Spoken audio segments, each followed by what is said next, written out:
кои се надлежностите воопшто на Министерството за одбрана, бидејќи хибридните напади се почеста закана и се модерна војна. Значи, се помалку војниците војуваат, иако имаме војни во светот, меѓутоа, што се надлежностите на Министерството за одбрана, конкретно дали се одредени надлежности кај нас или зависите само од другите институции и информациите што ги добивате од безбедносните служби?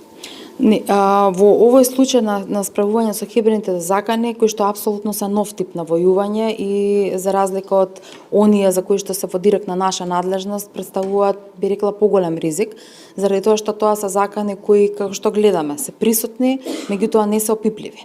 И борбата со нив е навистина многу потешка, покомплицирана и бара поголема стратегија.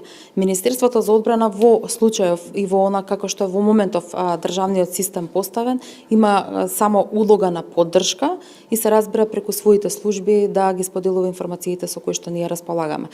Оперативна улога немаме.